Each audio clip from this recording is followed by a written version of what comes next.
Ngayon, ito, papakitaan ko kayo ng isa pang dahilan kung minsan yung ating mga disc brake, ito, nakikita nyo yung ating disc brake mahigpit. Minsan mahigpit kahit na patagasin nyo na yung brake fluid, mahigpit pa rin. Ibig sabihin lang noon may isang dahilan. Ang isang dahilan po noon, mahigpit po ito. Ito dapat naglalaro po ito. Dito, hindi po sila magkadikit eh. Kailangan nagkalaro, mahigpit. Nakadilalangan po ng minsan mahigpit. Ngayon, tignan nyo, ayaw gumalaw. Kailangan nyo naglalaro po yan. Ayaw gumalaw, oh. Pansinin nyo, hindi nagagalaw. Ngayon, babaklasin natin to. Pupukpukin para mabaklas. Kasi na-stuck siya. Kailangan naglalaro po yan.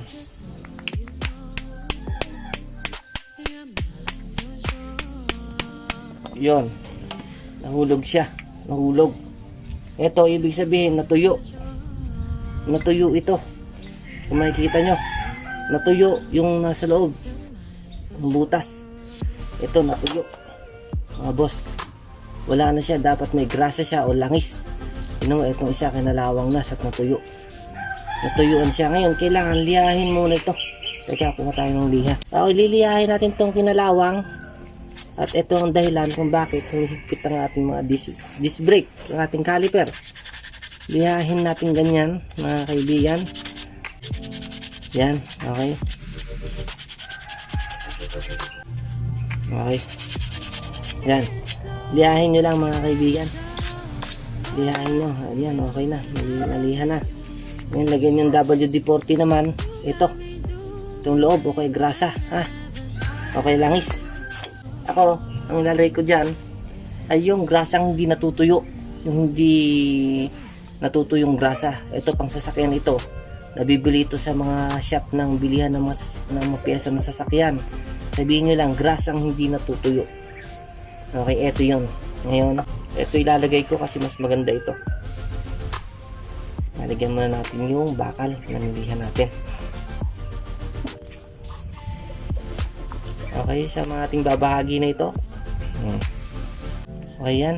Ayan, ginarasahan natin yung hindi natutuyong grasa. Okay, mas maganda yung hindi natutuyong grasa kaysa sa normal na grasa. Yung normal na grasa, mga boss, yun yung nabibili sa kahit saan, sa mga hardware, sa pero ito, nabibili lang itong hindi natutuyong grasa dun sa ito, ganyan ang itsura niyan. May takip niya pula. Dun lang sa mga pesahan ng mga sasakyan, yung bilihan ng pyesa ng mga kotse, ganyan. Okay, ayan, lalagyan natin ngayon yung butas. Itong mga butas na ito, itong dalawang butas na ito, lalagyan natin ng grasang hindi natutuyo para hindi siya kinakalawang at hindi maiistakan. Okay, eto, never na to ngayon may i-stack dahil sa ilalagay natin grasa. Never, mga kaibigan. Ito nga lang grasa na ito, mga kaibigan, medyo may kamahalan nga lang ito. Pwede rin naman ang grasang normal, pero siyempre mas maganda ito kasi ito hindi ito natutuyo, hindi katulad ng grasa na normal. Pwede rin naman ang langis lang. Yan.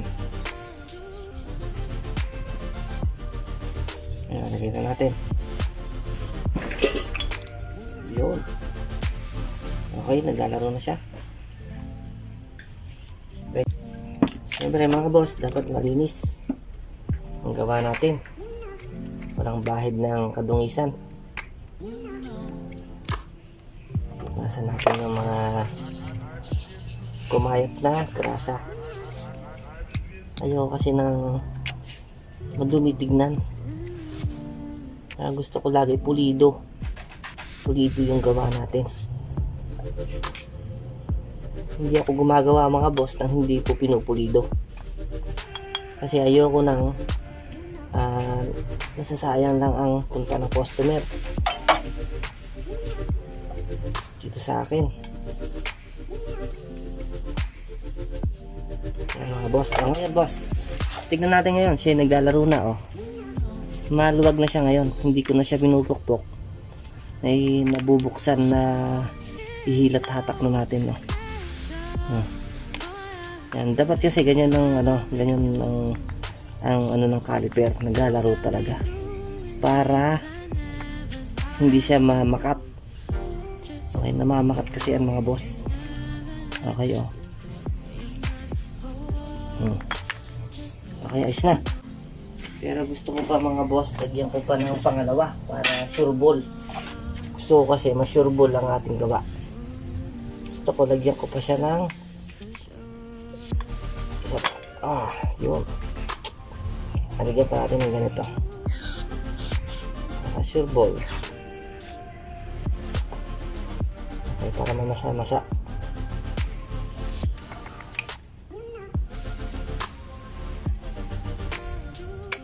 Yun. Okay na mga boss. Masama-sama siya. Saragyan natin yung mga ito ng WD-40 para hindi siya mamakat yung kanyang piston. Okay. WD-40 nang lalagay ko dyan mga boss.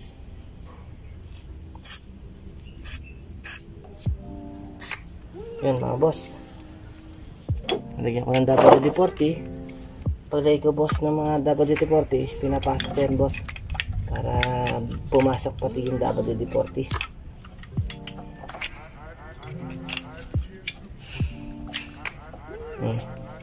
Maluwag na yung yan mga boss.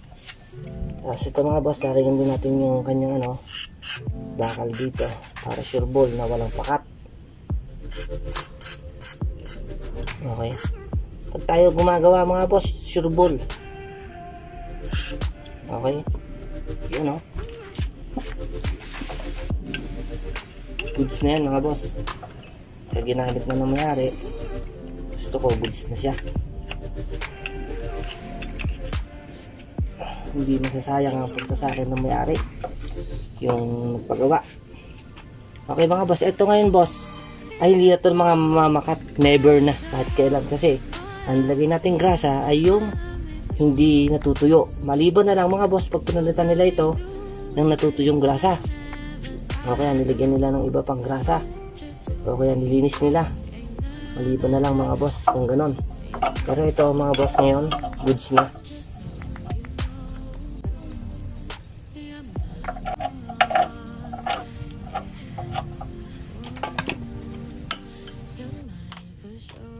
Ayan boss, ako kasi gumagamit ako ng impact kasi mas mabilis ito. Impact rings. Ang tawag ko rito ay impact. Kung anong tawag nyo rito ay bahala na kayo. Ayan mga boss, okay na yung kanyang hindi na ito mamakat.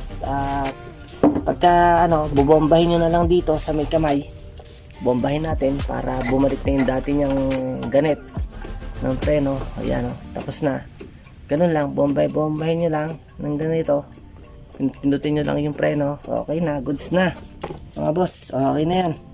Okay mga boss, sana nag-enjoy kayo at matuto sa aking content ngayon mga boss. Maraming salamat nga po pala sa inyong mga subscriber, sa aking mga subscriber at sa mga nanonood sa aking video mga boss. Sana lagi kayong goods, lagi kayong nasa mabuting kalagayan, at maraming salamat sa inyong lahat mga boss. God bless. Yan, nasaran natin to yung goods na yan mga boss. Okay, paalam, hanggang dito na lang ang ating video sa ngayong araw na ito. Tinuro ko lang sa inyo yung namamakat na caliper, kung paano gagawin nyo. Pwede rin ito sa likod, dun sa meron kasi minsan yung ibang motor merong likod na naka disc brake na caliper, pwede nyo rin gawin doon. Ganon din yun, magkaiba lang sa kanila ay napunta sa likod yun. Meron sa likod, meron sa harap. Yan mga boss, goods na goods to, sigurado. Maayos nyo yung motor nyo. Gayahin nyo lang yung aking video, kahit di na kayo magtanong sa akin. Kung makikita nyo susundan nyo yung aking video, maayos nyo yan. Okay, kung paano ko binaklas ay tinanggal ko lang naman ito. Ito lang dalawang ito, tsaka itong isang maliit na ito. Tatanggalin mo lang yung tatlong torno na yan, mahuhugot mo na yan. Okay, pupukin mo pa ganito dito. Dahan-dahan lang naman, huwag masyadong malakas para hindi mabasag. Okay, goods na, alalayan nyo lang mga boss. Andito lang ako para turuan kayo. Panoorin nyo na aking mga video. Salamat, goods.